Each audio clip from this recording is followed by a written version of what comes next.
Good morning, everyone. On behalf of Tavion and his family, I want to thank you all for coming. Thank you for amplifying their voices in the community and amplifying the true narrative of what is happening to Black boys and girls in this city. But really, we shouldn't be here today. We shouldn't have to be telling this story. We shouldn't have to be demanding more justice and accountability. It's sad that 69 years after the murder of Emmett Till, we are still here, out here, demanding justice for Black lives. It's sad that 10 years after the murder of Tamir Rice, we are still here pleading for the police department to see the humanity in our Black boys. It's sad that after the murder of Jalen Walker, Patrick King, Charles Hicks, Elijah Cade, and so many others, that this police department, mayor after mayor after mayor, keeps seeing an increase in funds to continue terrorizing our communities. When will enough be enough? When will no justice, no peace actually mean something? I consider it a privilege to carry on the tradition of radical Black lawyering in this country, to carry on the tradition of fighting for the freedom and humanity of Black people in this country, to speak truth to power and be unapologetic in this fight. I consider it a privilege to use my voice to stand alongside Tavion and his family in demanding justice and accountability. Demanding this community and this police department see the humanity in Tavion and the countless other Black kids in this city who just want to be free. Free to live a full, healthy, and safe life. Free to walk to their grandmother's home and not worried about being shot down by someone who is supposed to protect and serve. Shot down by a member of a slave patrol turned police department. I am sick and tired of being sick and tired, but rest assured, this struggle will continue. Tavion and his family will get justice, and our people will organize, and we will get free. Today, we have a list of demands. We expect Mayor Malik, Chief Harding, Akron City Council, and the Department of Justice to move swiftly and expeditiously on these demands for the sake of Black life. We demand that Ryan Westlake be immediately terminated from the Akron Police Department. It's come to our attention that Westlake was also found to have improperly used his taser against an Akron resident. This was not included in the personnel file released by the City of Akron. And so we demand the City of Akron release the entire personnel file for Westlake. We demand the City of Akron conduct an investigation into the officers with a pattern and history of violations of department policies and procedures and terminate officers not fit to be in the department. We demand that City Council develop an accountability mechanism for the Fraternal Order of Police. When the union has time and time again supported problematic officers and that officer continues to harm members of our community, the FOP needs to be held responsible. We demand that the Attorney General's office conduct a thorough investigation and present an honest, fair, and just case to the grand jury to bring criminal charges against this officer. We demand the Department of Justice open a pattern and practice investigation into the Akron Police Department to push this city and its police department to treat people in this city with dignity and humanity. We know that power concedes nothing without a demand. So there you have it. Next, we're going to have an opportunity to hear from Angel Williams, the mother of Tavion.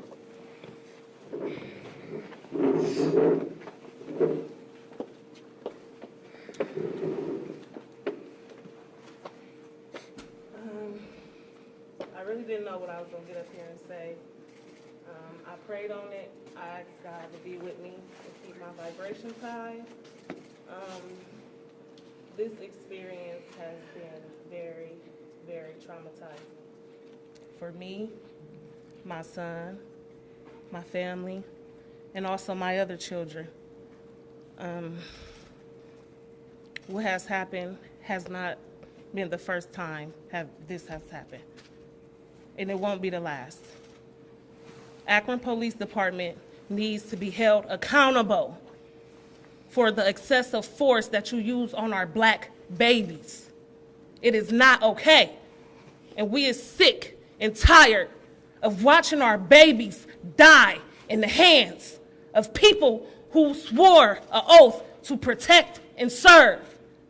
It has to stop. Because it won't just be my child. It'll be yours next. And it won't stop. It won't stop until we make it stop. Akron Police Department is only going to do what we allow them to do. I won't allow it no more. So when I get up here and I speak, I don't just speak for Tavion. I speak for all the little black and brown boys and girls around the world, not just Tavion, because it don't end with him. And I'm sorry, but I need all of the white people to really listen to this, because the racism that has been embedded in this system that you guys reap the benefits from is frustrating. 10 years later, after Tamir Rice, and I'm here speaking about my son, I watched his mother speak about her son, and now I'm standing up here doing the same thing. It has to stop. And we will put a stop to it. And that's all I have to say.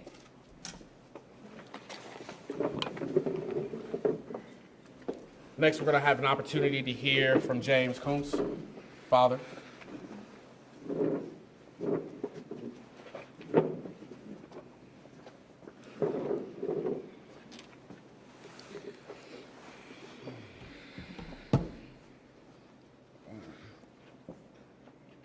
First off, I just want to thank y'all for being here.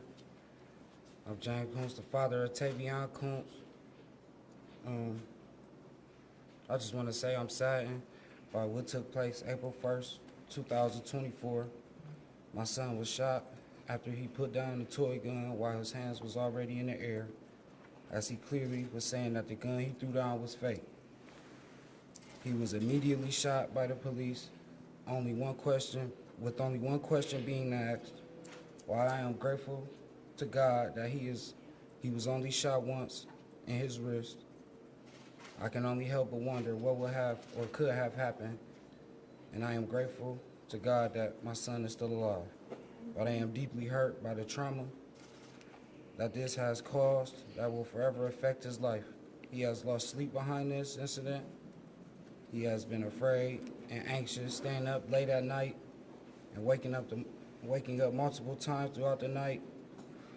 He has a scar that will now be a consistent reminder of the trauma he has faced that day.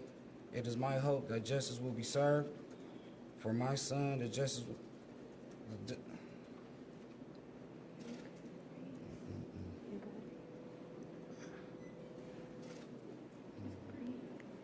That justice will be served for many of our other black young men that tend to grow up and become labeled as a threat in our society.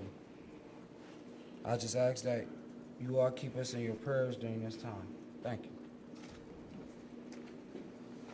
you. Next, we're going to hear from Dominique Mingo, Tavion's aunt.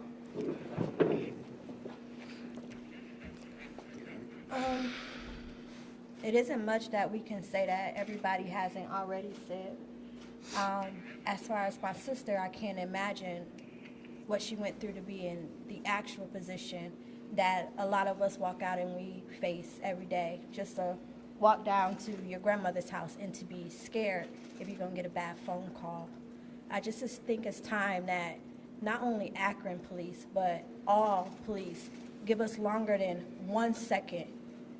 Give us longer than 1 second to think that we're innocent. We get that first, not last. We're innocent first.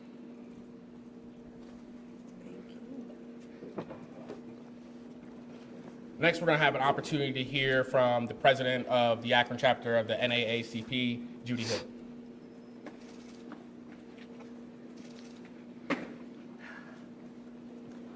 First, I want to say to the family members, I'm sorry that you're going through this. 2 years ago, on Friday, we had another press conference about another young man getting shot. We thought we were making progress. We thought that we would not have to have another press conference. and it's another situation very similar. We thought that we were working with our city and our police department to make some changes. And I'm sorry that we didn't make enough.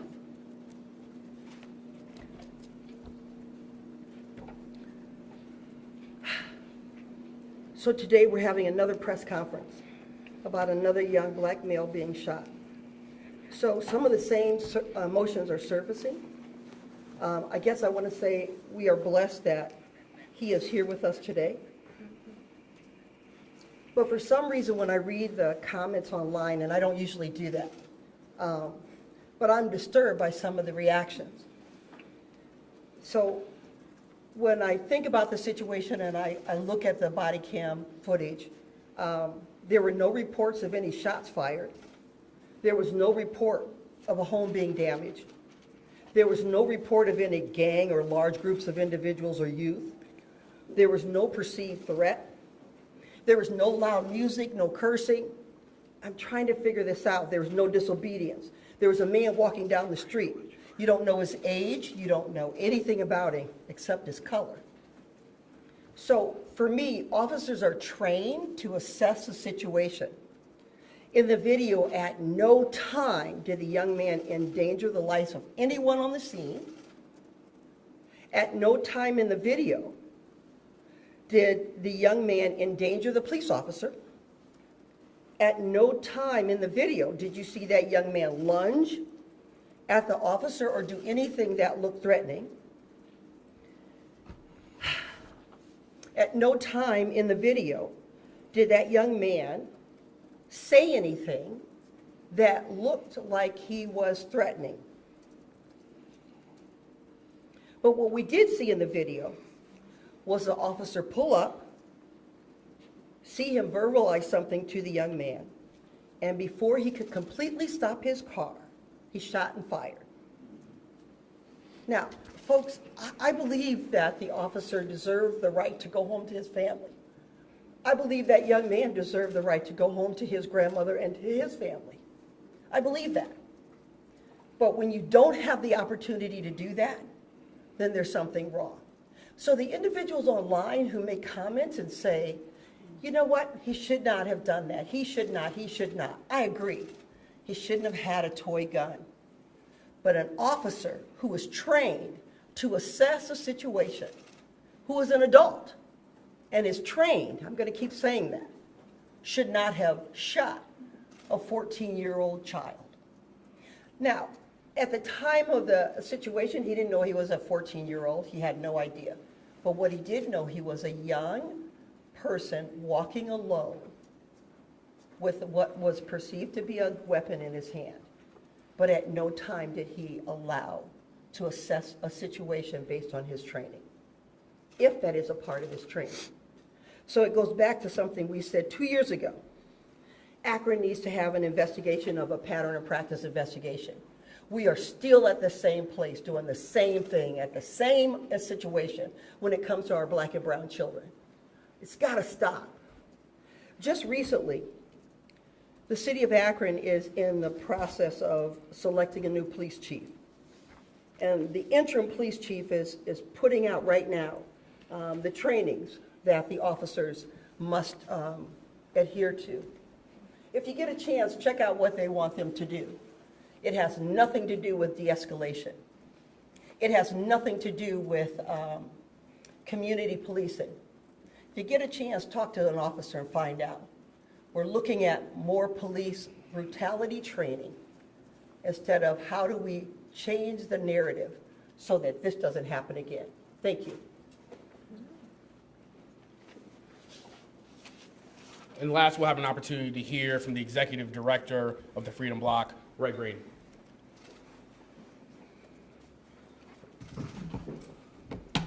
Good morning, team.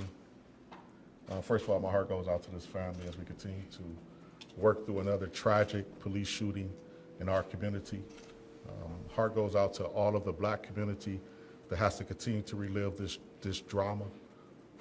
Every time we turn on our TVs, someone that looks like us is being shot, sometimes being killed with the government resources that we provide through our taxes. So my heart goes out to the city of Akron and black people worldwide right now. I'm here to state that it can no longer be business as usual. We can no longer continue to do this.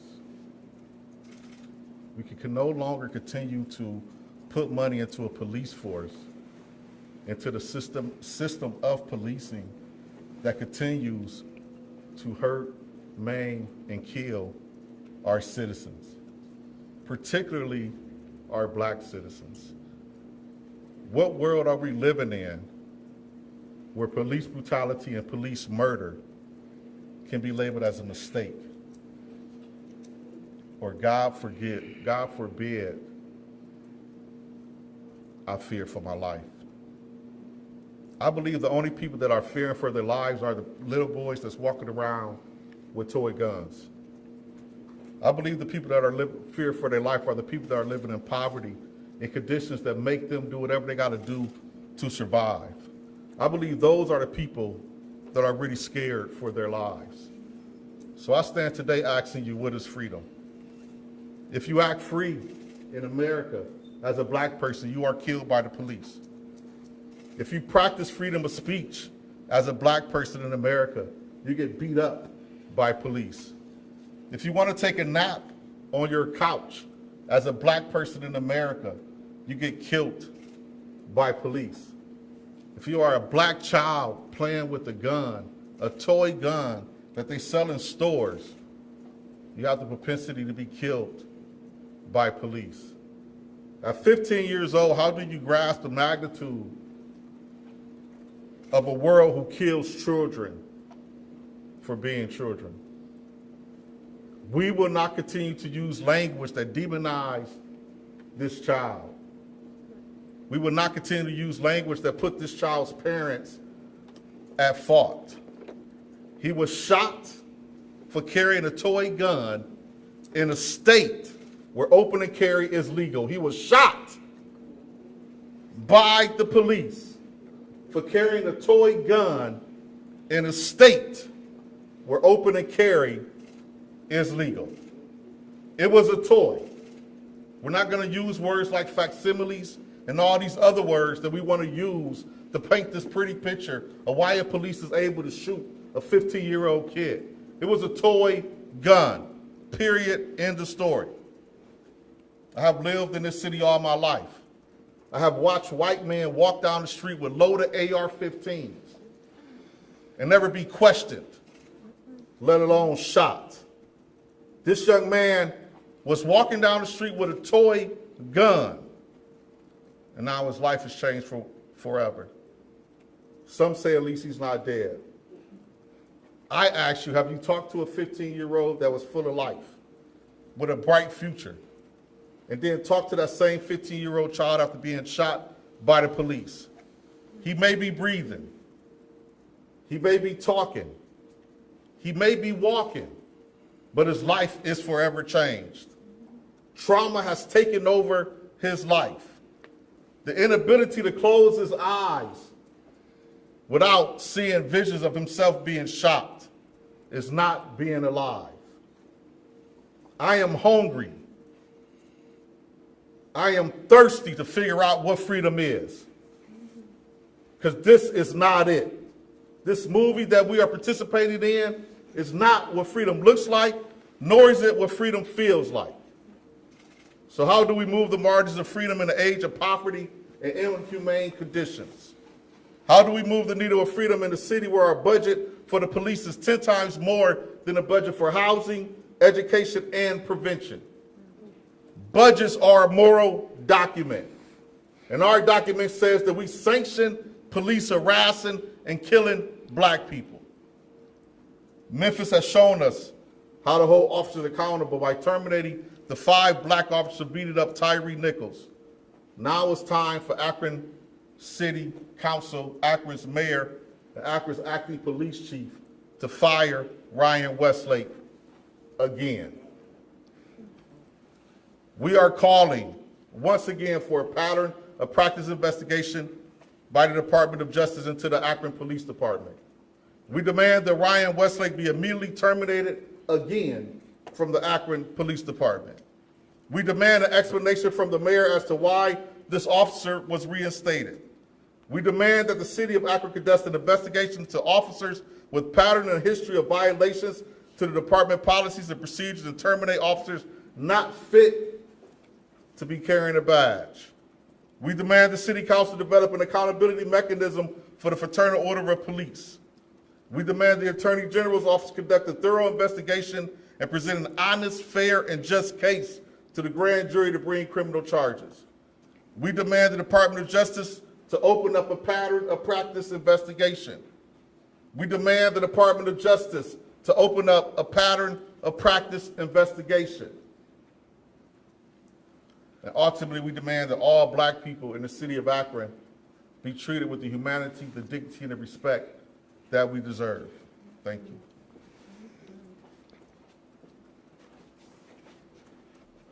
Know that we will continue to struggle until freedom. Until black boys and girls and black people in this city and across this country are treated with the dignity and humanity that they deserve. I want you all to know, and I want Westlake, Shamus Malik, Harding, and the entire city government to know that Tavion, his family, the Okolo law firm, and everyone standing behind us are coming for justice, are coming for accountability, and we will not rest until it comes, until freedom. At this time, I'll take a couple of questions from folks out in the audience. Can you go back to the day he was walking to his grandmother's? What has Tavion told you about what he was doing? Where did he get the toy gun? And did he ever point it at officer? On April 1st, Tavion was being a kid. He was being a kid walking down the street with a toy, going to his grandmother's house. For Tavion, this was just a normal, regular day. But unfortunately for Tavion can't be a black kid walking down the street with a toy. Because someone called and said, oh, he's pointing it around. Oh, he's pointing it at houses. And she didn't even call 911. She called the non-emergency line because even she didn't believe it was an emergency. And despite all of that, despite Tavion just being a kid walking down the street, Officer Westlake pulled up, and before he even got out of that vehicle, he shot at Tavion. He shot at Tavion as Tavion was putting the gun on the ground and having his hands up. Tavion did everything he could in this situation to be safe. There was nothing Tavion could have done differently.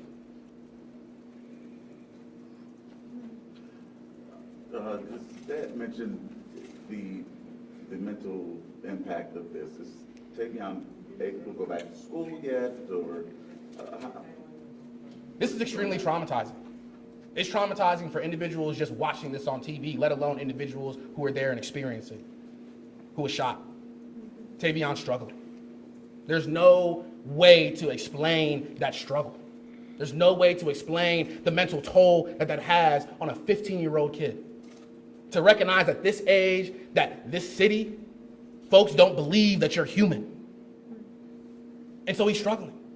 He's traumatized. It's going to take so much time, therapy, to figure out any sense of normal, any sense of how to be a 15-year-old black kid in this country. My heart goes out to Tavion because I can't imagine how you deal with something like this. One other question. After the Jalen Walker killing, the city organized the Citizens Police Oversight Board. Has that played a role in this? Have you all been in contact with them? What can they do in this situation? Can they do anything in this situation? You know, it's no question that we've seen some struggles with our civilian review board here in Akron and the new creation of this review board and the struggles of them conducting rules and figuring out how they're going to operate. Now, at this point, they don't have the investigative powers that allow them to step in at this point, but we certainly expect them to conduct an investigation once the state as well as the city has conducted theirs. Will Tavion have any lasting health problems because of the shooting? You mentioned him having a scar, but anything beyond that? Is his hand damaged permanently? His hand is not damaged permanently, but for the rest of his life, he will have some strain from what's going on here.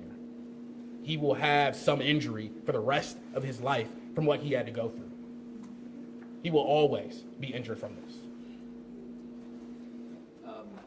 In the body camera footage, he mentioned that he was coming back from his cousin's funeral. Who's his cousin, and how did he die? More information will be coming out about who his cousin is and what happened, but his cousin died from being shot. Why do you think the city named the officer who shot Tavion, but have not named the officers who shot Jalen Walker? You know, I think a lot of it is, this continuation of trying to cover themselves. I think the police department knew that the mayor knew this officer was a problem, and they have to get out in front of it. Because there's no reason this officer should have been on the department. There's no reason you get fired from a police department and then get reinstated the very next day. How can you have a letter go out that says you're unfit to be a member of the Akron Police Department and that very next day you're reinstated? It absolutely makes no sense. This city understands that we have a pattern and practice of black people, black boys and girls being traumatized and being terrorized by this Akron Police Department. And they need to do something. And simply putting out his personnel file, one that's not even full, is not enough.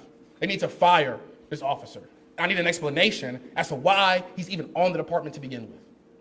Can you share more about the personnel file? You said it's not full. I know you mentioned his use of a taser. Can you just go into more detail about that? So there was an incident, a use of force incident, where this officer tased someone unjustly. Another officer even tried to stop him from tasing this individual for absolutely no reason. Officers were trying to help this individual get out of a vehicle, and Officer Westlake comes up and tases this individual. Even the department found it unjustified. The Fraternal Order of Police, I'm sure, found it unjustified. Why is he here?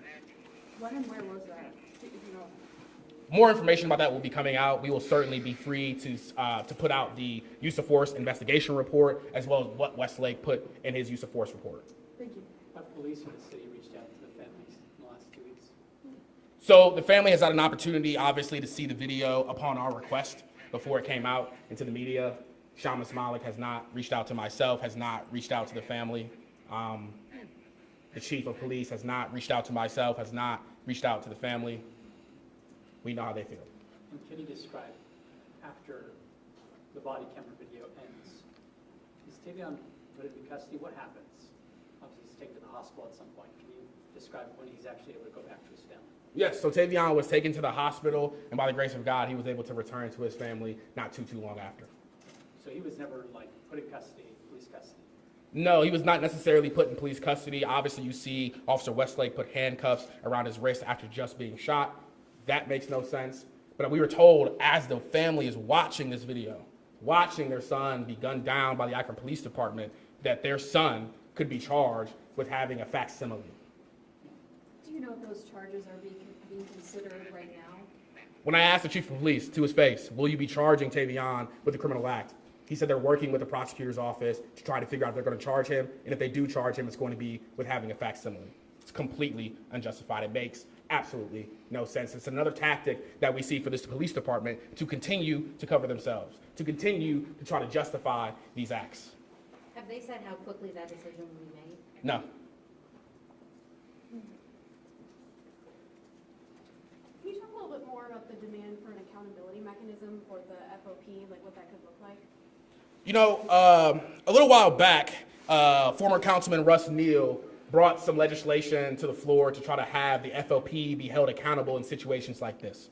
In situations in which an officer had a pattern and practice of violating the department's policies and procedures, and that if this FOP was to continue to advocate for these officers, that they should be held responsible and accountable if those officers continue to go out and terrorize our community.